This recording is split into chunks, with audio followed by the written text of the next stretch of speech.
telling you the truth about everything. They don't Ryan's care what anybody childhood has to think acting about it or say teacher about it. wrote a letter to And Candace. so Let's this listen. individual wrote this.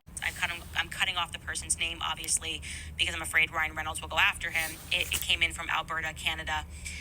He said, "It may be an odd thing. I was his first acting teacher. True. Summer 1989, he was 12. His parents had gone on a vacation, so grandparents he was left with had him for 3 weeks, as I recall. After a week, they enrolled him in my classes, essentially, as I found out, because they needed a break from him. Within the first 3 days, I had had enough. The other kids had had enough, and their parents were complaining because everything was about him.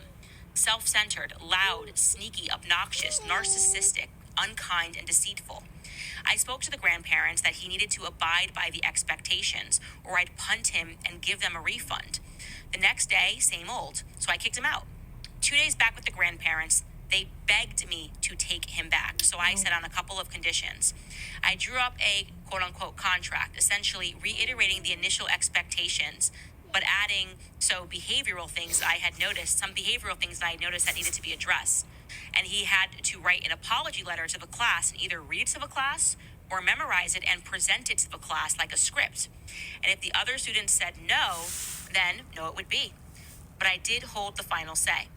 I work with kids in mental health. I have for decades. This was nothing new to me. So he Mental returned. health. The kids were a bit shocked, but he was on probation. And then he was asked, "Ryan, is there something that you'd like to say to the other students here?" "Yes, if I may." He got up, audience of 15 plus kids, paper in hand. He glanced down at it, started to read it, then stuttered, cleared his throat, swallowed, then started without the paper. Tears started to well in his eyes.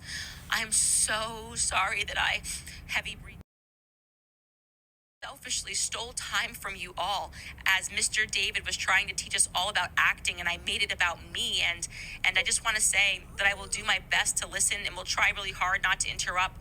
Tears now.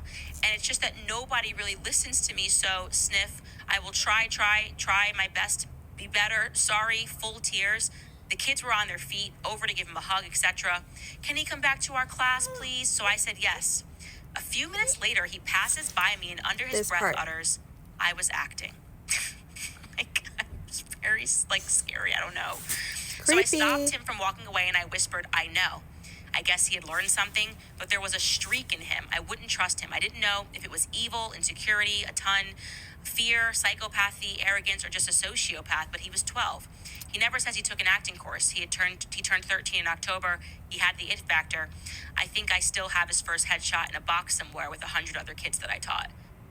I just felt like I should share that. I don't know. That one, for some reason, to me, first off, hits the fact that, like,